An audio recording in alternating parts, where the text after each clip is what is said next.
Alright, so the question was, how do you deal with Anji's quote-unquote Fuujin bullshit? It's actually a lot simpler than you would think. Really, like, it's not that much to keep in mind. It's just a couple of things. So, first one is a low.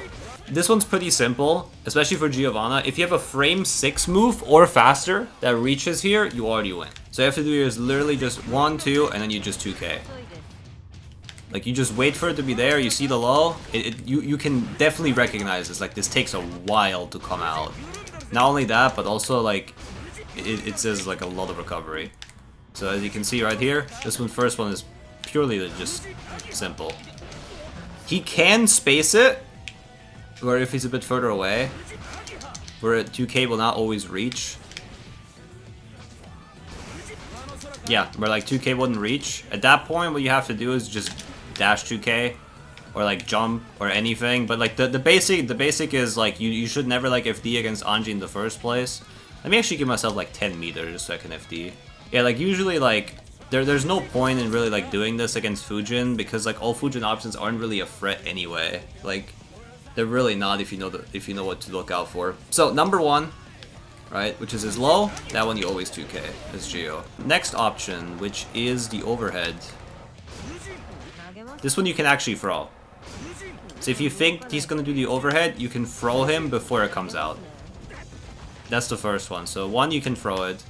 The other one is you can obviously block it, and then you can get a full conversion here.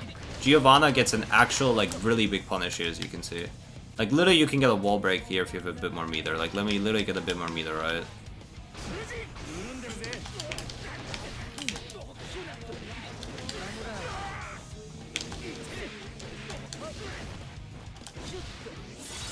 Two or three.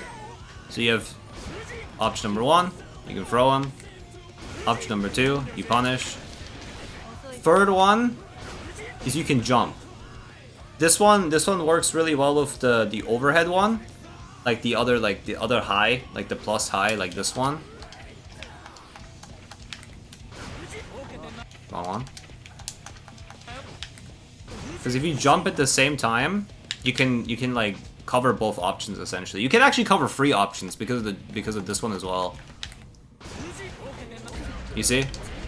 So you have 3 options here to deal with it. This move is not really that strong. I'm not gonna lie, it's really not. It's hard to block now because it can be cancelled like really fast, but usually it's not that big of a threat. All right, option number 3, which is his plus frames. So a trick to note here is this little fan that you see that he throws. It does not become a hitbox until it's at the very, very bottom and the butterflies come out. So I can jump like super late and there's still a window for me to attack him. So what you need to do is you need to jump forward and air throw him. That's usually what I do. Sometimes you can just throw him from here. If your range is like far, like if he's like close enough in with like a dash. But usually having to hold just jumping up forward and then air throwing is basically the solution. You can hard punish it, like you can.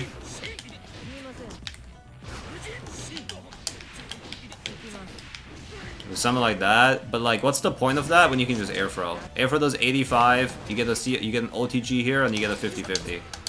There's no point. I genuinely don't see there's a point, so you always air throw that one. Alright, option number 4. This one. If you react to this, you can throw it on time before he can throw you. As you can see, he's set to throw. And you can tech there. I think IMO, the best option is to always throw this one. I think throwing this one and looking out for the high at the same time while blocking low is your best idea. So the mind game I have when I fight Anji in the corner is I'm going to try to block, then I block high for the low for the overhead, and then I do a throw. And as you can see, with that I just covered all 3 options that you can do on the ground. And the only thing he can hit me with is the move in the air, and I just want to show you how much damage this would do. Do you see Giovanna's health? It's hard to see, but like she took barely anything. She took nothing, bro. Like, oh wow, you really did that, huh? Alright, the one option that actually is a little bit scary, which is where like a lot of good Anji players, which, you know, oh sorry, the good Anji players who aren't a lot, are actually like gonna use a lot, is this. Fuujin into nothing.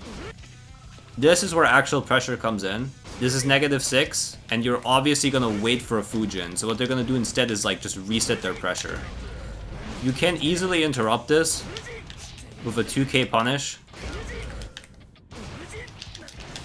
if you think they're just gonna do that. So this is basically the same as number 1. Same scenario actually. Okay?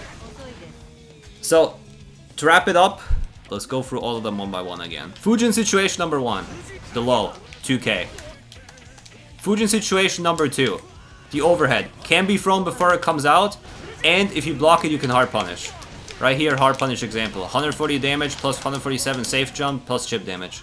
Example number 3, the jump. Air throw it. Example number 4, you can throw this before he can even land with it. If you do it on time, it will usually tech throw. Option number 5, nothing into Fuujin. You can interrupt it with 2k or you can wait.